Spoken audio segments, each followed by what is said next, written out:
Hello everyone, this is Sagar साहब। I welcome you all to my YouTube channel. कैसे हैं आप सभी लोग? सभी लोग बहुत अच्छे हैं। तो स्टूडेंट, जैसे कि आप जानते हैं, ये आपका अपना चैनल सागर बंसल, जहां पे आपको मैथ, साइंस, रीजनिंग क्लास 9 से लेकर क्लास 12 तक की तैयारी कराई जाती है।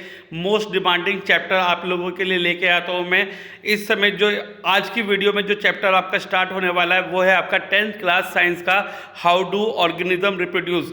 बहुत डिमांड आ रही है इस चैप्टर की कि सर जल्दी से अपलोड कर दीजिए। तो मैं आज आपके लिए ये चैनल लेके आया हूँ, बहुत ही ज़्यादा खास, हाउ डू ऑर्गेनिज्म रिप्रोड्यूस, जिसमें आपका पेपर में ज़रूर क्वेश्चन आते हैं। तो इस चैप्टर को बहुत अच्छे से कीजिएगा। अगर आप हमारे वीडियो के थ्रू जुड़ रहे हैं इस चैप्टर से तो बेटा आपके डेफिनेटली अच्छे नंबर आएंगे, राइट। तो इस वीडियो को ज़्यादा से ज़्यादा शेयर कीजिएगा ताकि हर बच्चे के अच्छे से अच्छे नंबर आ सके, राइट स्टूडेंट। अगर आपको नोट चाहिए तो कमेंट बॉक्स में नोट्स के लिए ज़रूर लिखिएगा। ये है आपके सबसे अच्छे जिज्ञासा के नोट्स, जिसमें आपको पूरा पेपर यहीं से ही मिलेगा, राइट। आप मेरा टेलीग्राम चैनल ज्वाइन कर सकते हैं PDF नोट्स के लिए या वीडियोज़ के लिए, या फेसबुक पे जिज्ञासा एकेडमिक्स के नाम से ग्रुप है, आप वो भी ज्वाइन कर सकते हैं, या मेरी टेलीग्राम प्रोफाइल को भी ज्वाइन कर सकते हैं, राइट स्टूडेंट। तो समय ना वेस्ट करते हुए जल्दी से स्टार्ट करते हैं आपका नया chapter, that is how do organism reproduce.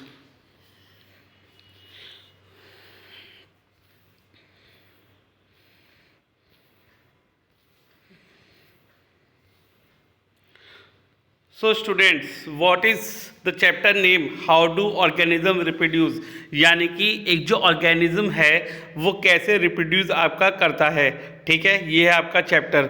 जैसे कि आप जानते हो student, every living organism, student living organism कौन होते हैं बताइए? जो लिव करते हैं, राइट। जो अपने आप से मूव कर सकते हैं वो आपके लिविंग ऑर्गेनिज्म होते हैं, जैसे आपने फर्स्ट चैप्टर में पढ़े हैं अपने लाइफ प्रोसेस में। तो आपको पता है जो लिविंग ऑर्गेनिज्म होते हैं वो कुछ समय के लिए अर्थ के ऊपर जीते हैं, ठीक है। कुछ समय के लिए अर्थ के ऊपर जीते हैं, लिमिटेड पीरियड ऑफ टाइम के लिए, और उसके बाद वो स्टूडेंट क्या कर जाते हैं? डाई कर जाते हैं। सो उनकी जगह न्यू ऑर्गेनिज्म आपके क्या करते हैं? प्रोड्यूस करते हैं, ठीक है। उनकी जगह न्यू ऑर्गेनिज्म आपके रिप्रोड्यूस करते हैं। Now what is reproduction? That is the production of new organism, the production of new organism from the existing organism, the production of new organism from the existing organism of the same species. अब student, same species का क्या मतलब है बताइए? Same species से आप लोग क्या समझते हैं?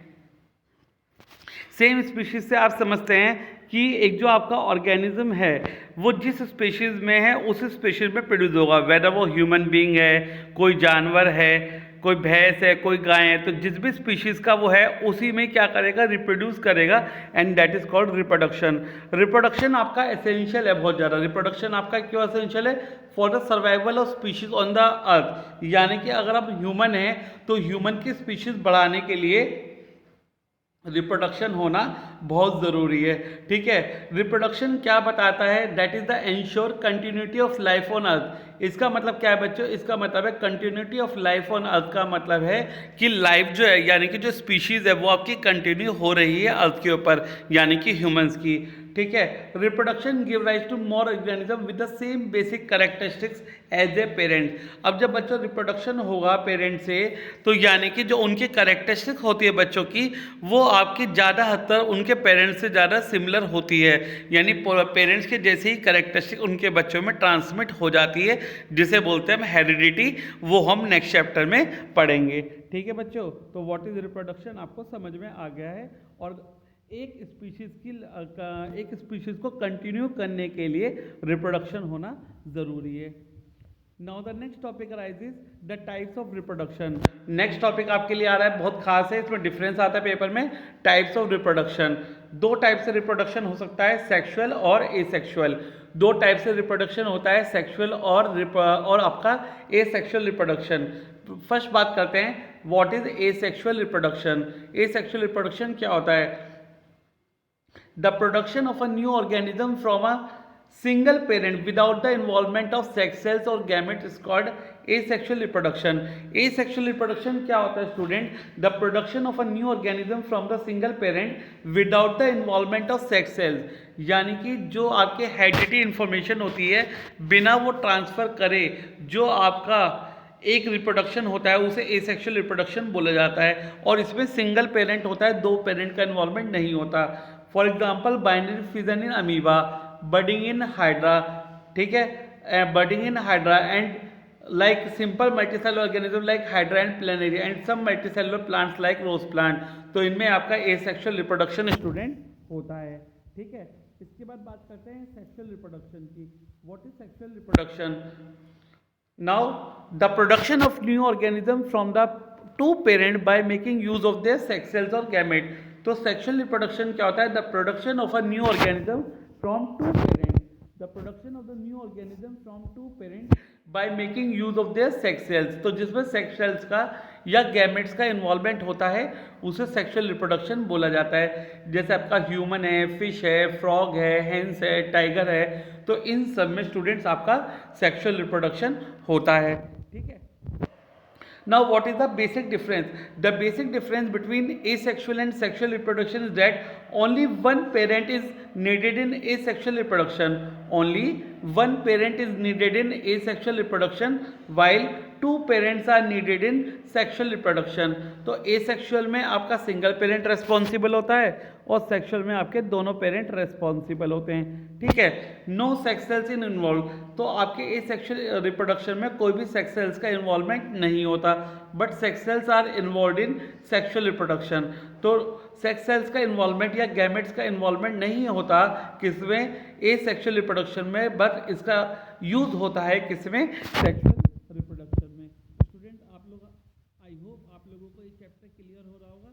ठीक है, तो वीडियो को लाइक करके जरूर बताइएगा कि आपको चैप्टर क्लियर हो रहा है।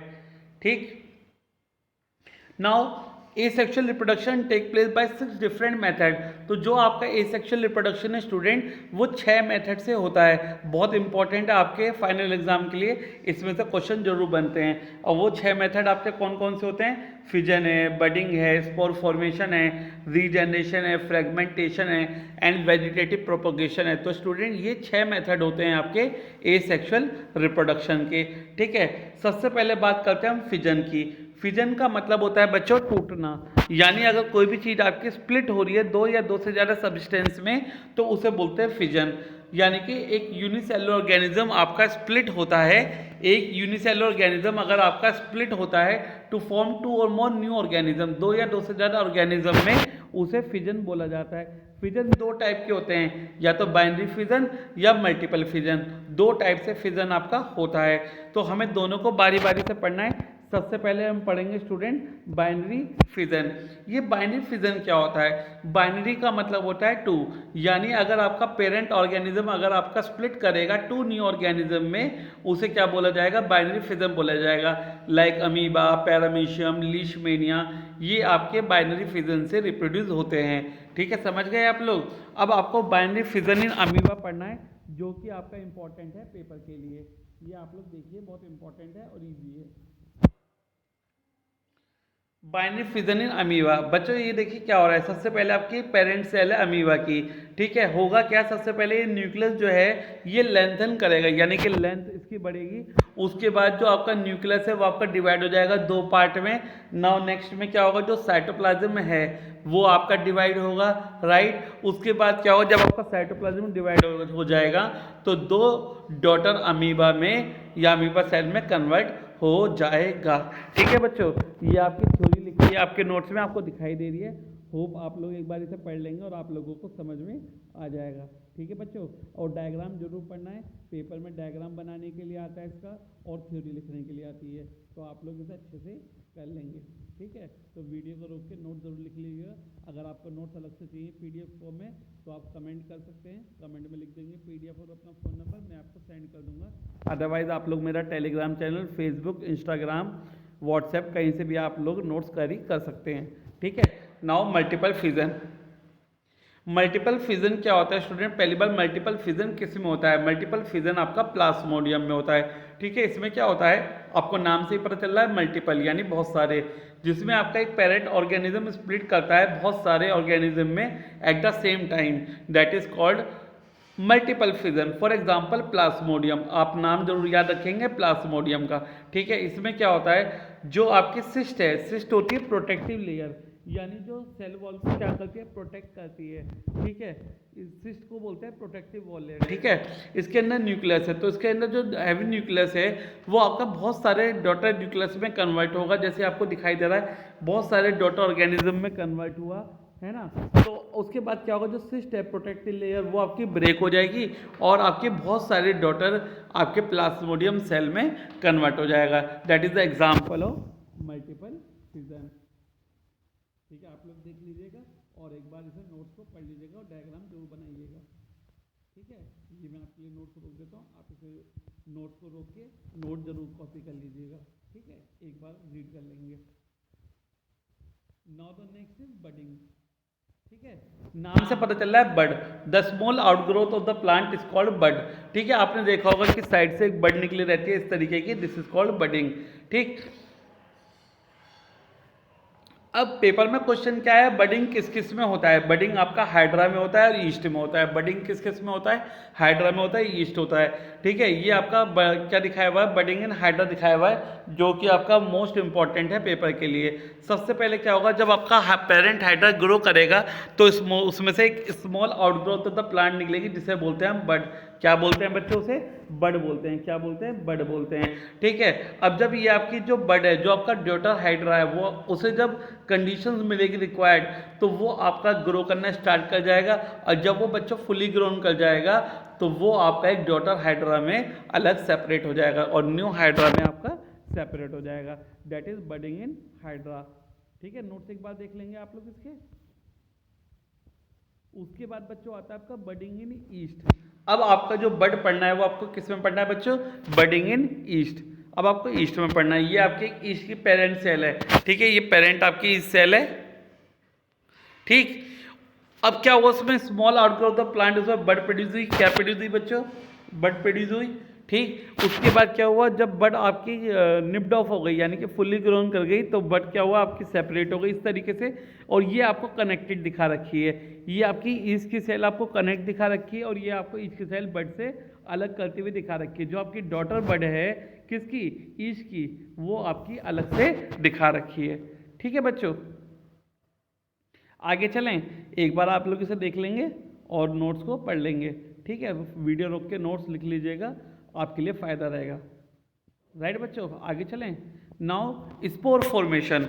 अब ये स्पोर्स क्या होते हैं बच्चों, आपको पता है स्पोर्स एक तरीके के सीड होते हैं। क्या होते हैं स्पोर्स, एक तरीके के सीड होते हैं प्लांट के। स्पोर फॉर्मेशन में क्या होता है, जो पेरेंट प्लांट होता है वो एक टाइम में माइक्रोस्कोपिक रिप्रोडक्टिव यूनिट्स प्रोड्यूस करता है, यानी स्पोर्स एक तरीके के सीड की तरह काम करते हैं। ठीक है, जब स्पोर केस जो क्या आपका जो प्लांट का बस्ट करता है, ये जो आपको स्पोर केस दिखाई दे रहा है, ये आपका क्या कर जाएगा, बस्ट कर जाएगा और जहाँ जाके गिरेगा, किसके कांटेक्ट की वजह से, एयर के कांटेक्ट की वजह से लैंड हो जाएगा किसके ऊपर, सॉइल के ऊपर, जर्मिनेट करेगा एज ए सीड और बना देगा आपके बहुत सारे नए प्लांट। और इसका एग्जाम्पल है आपका राइजोपस फंगस। जैसे कि आप जानते हो, नाम से पता चल रहा है फंगस, तो जितने ज़्यादा आपके स्पोर्स आपके ज़मीन पे गिरेंगे एयर के कांटेक्ट में आने के बाद, उतना ही ज़्यादा फंगस यानी कि राइजोपस फंगस आपका बढ़ता चला जाएगा। ठीक है बच्चों, होप आप लोगों को सभी को समझ में आ रहा हो। वीडियो लाइक जरूर कर दीजिएगा, मुझे बहुत मोटिवेशन मिलेगा उससे। ठीक है, now the next topic is regeneration. बच्चों नया टॉपिक आपका है रीजनरेशन। अभी रीजनरेशन क्या होता है सुनिएगा। The process of getting back a full organism from its body part. अगर हम किसी भी ऑर्गेनिज्म के बॉडी पार्ट को क्या करेंगे बच्चों, कट करेंगे, तो उसे रीजनरेशन बोला जाता है। क्या बोला जाता है, रीजनरेशन। क्या बोला जाता है उसे, रीजनरेशन।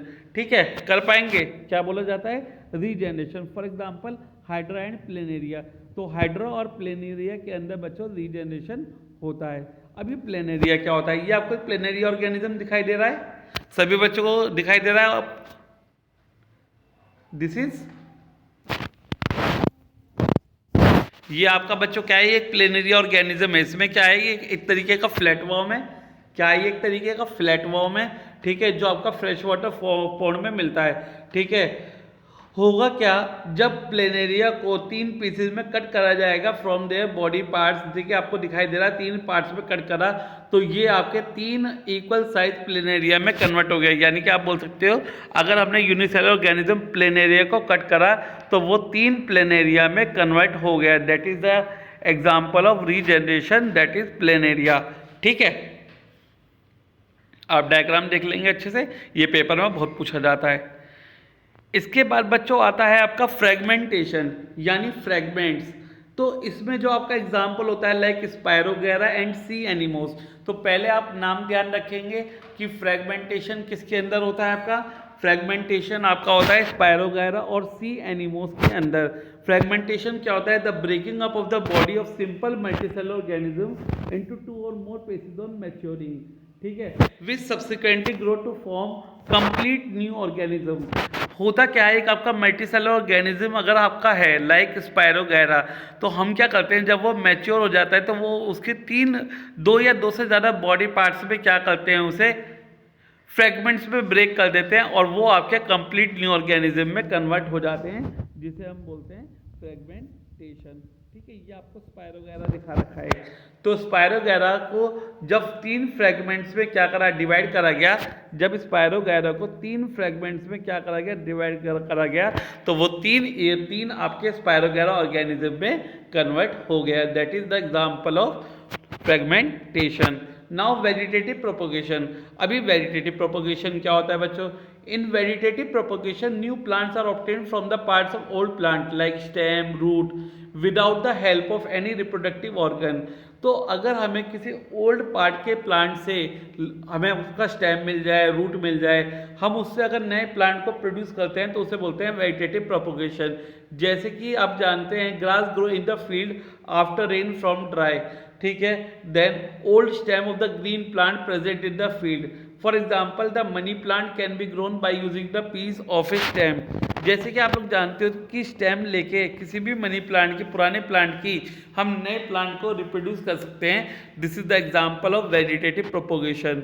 ठीक है, अब व्हाट इज ट्यूबर, सुना होगा आपने, जो पोटैटो है, ठीक है, वो जड़ समेत धरती के अंदर से बाहर निकलता है तो उसे बोलते हैं ट्यूबर। एक ट्यूबर क्या होता है, एक थिक एंड यानी बहुत थिक अंडरग्राउंड स्टेम होती है या रूट ऑफ अ प्लांट होता है, which is Solan with stored food, यानी कि जिसकी जड़ हम लोग क्या करते हैं, खाते हैं, and that is called tuber.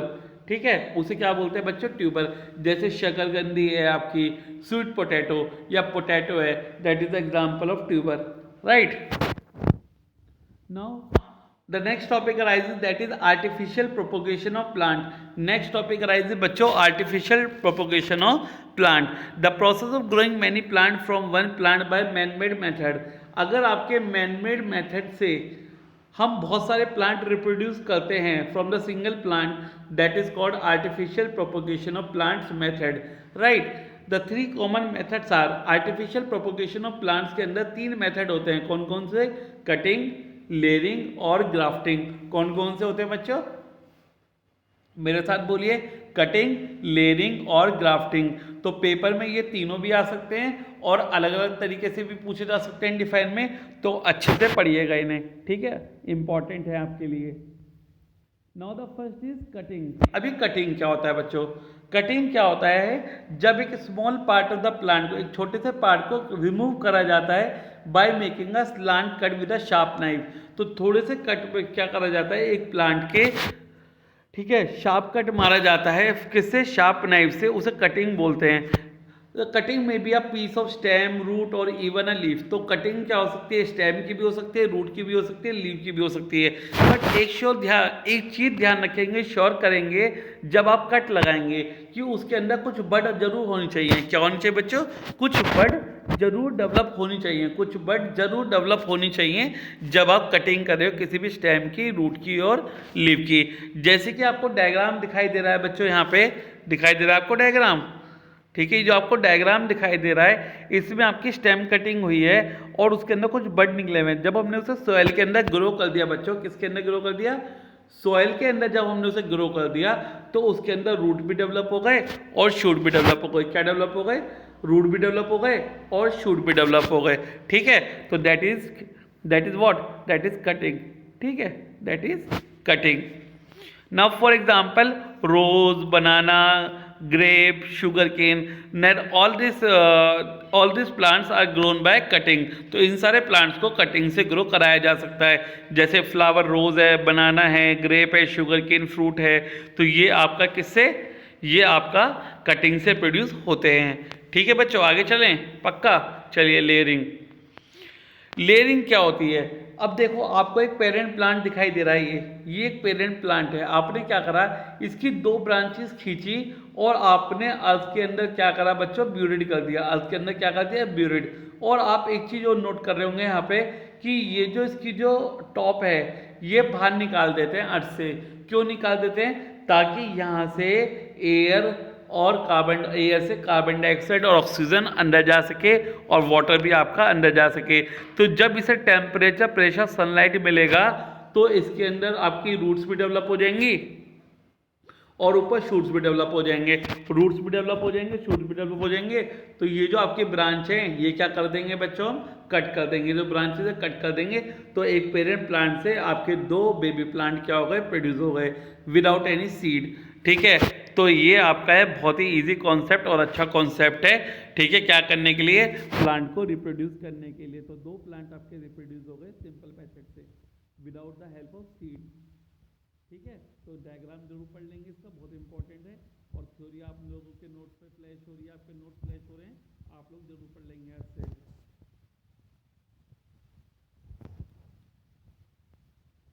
Now we can start with students. आप लोग एक बार पढ़ लेंगे इसे जरूर। ठीक है, याद से पढ़ लेंगे।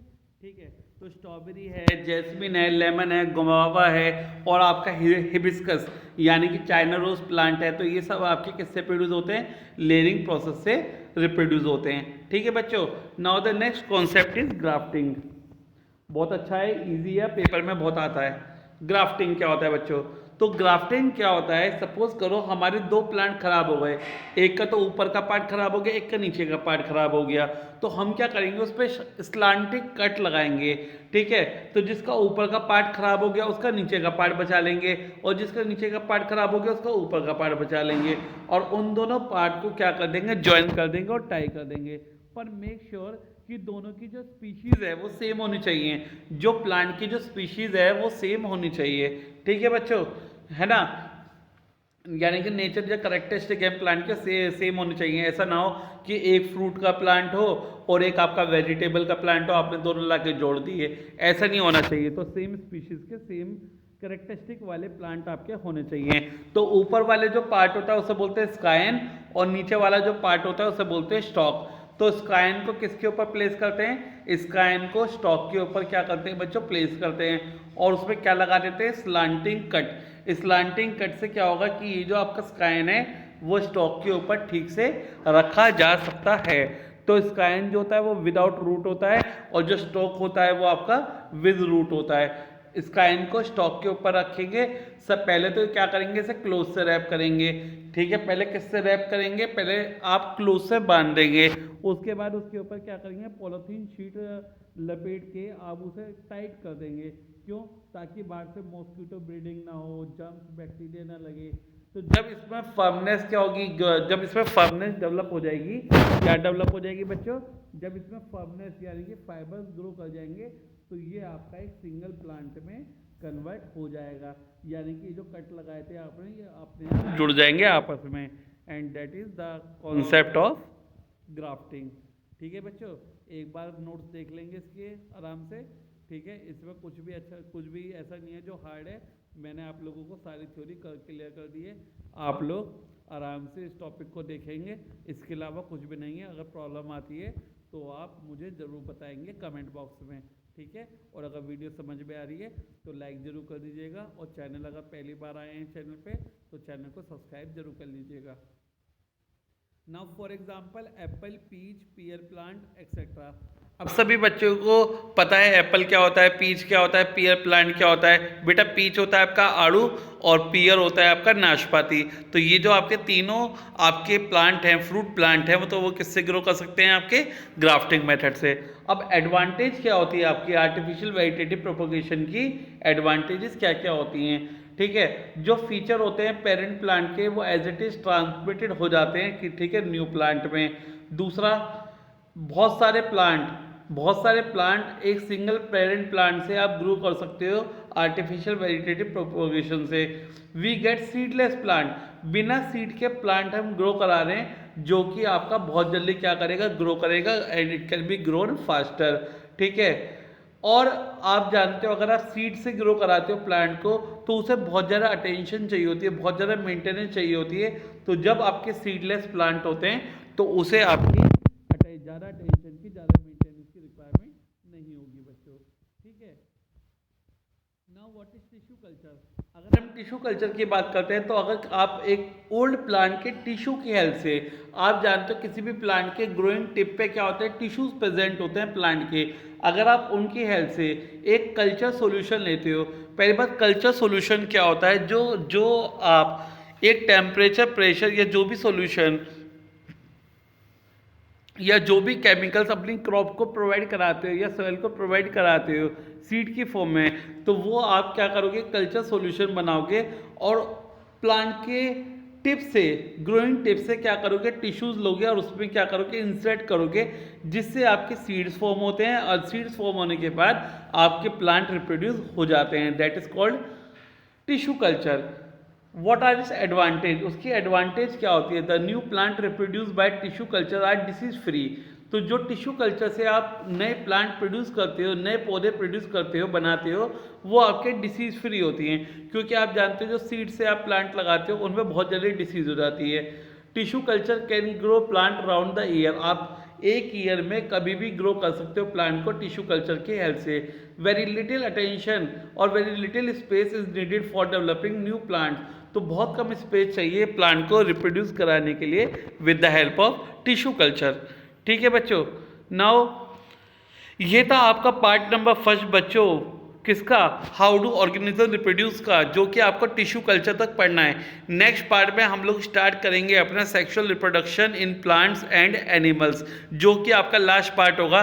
ये वीडियो आपकी इसी टॉपिक के साथ खत्म होती है, टिश्यू कल्चर के साथ, और जो आपका हाउ डू ऑर्गेनिज्म चैप्टर है, ठीक है, वो आपके 2 पार्ट में रहेगा। दूसरे वीडियो में मैं उस चैप्टर को कंप्लीट कर दूंगा, तो कंप्लीट आपका चैप्टर 2 वीडियोस में रहेगा। ठीक है, फिर से मैं वही बात बोलूँगा आपको कि वीडियो जरूर देखिए, नोट्स जरूर बनाइए इस वीडियो से। अगर आपको नोट्स अलग से भी चाहिए तो मैं आपको PDF सेंड कर दूंगा, आप कहीं से भी ले सकते हो, Instagram, WhatsApp, Facebook, Telegram, Gmail, Twitter, कहीं से भी ले सकते हो आप, सब जगह मुझे ज्वाइन कर सकते हो। अगर आपको जिज्ञासा की हैंडबुक चाहिए तो भी आप मुझसे बता सकते हो, मैं आपकी जिज्ञासा की हैंडबुक भी आपको प्रोवाइड करा दूंगा फॉर क्लास 9, 10, 11 एंड आपकी 12th की ऑनगोइंग है। राइट बच्चों, तो मैथ्स, साइंस और रीजनिंग जिसमें भी आपको दिक्कत आती है, सागर बंसल सर हमेशा आपके साथ हैं। कभी भी आप अपनी प्रॉब्लम के लिए मेरे पास आ सकते हैं फ्रीली। राइट, सो इस वीडियो को जल्दी से जल्दी देखें और जल्दी से जल्दी सबके साथ शेयर कर दें। मैं जल्दी आपसे मिलूंगा सेकंड पार्ट के साथ। जिज्ञासा है तो मुमकिन है। All the best from Sagar Bansal sir.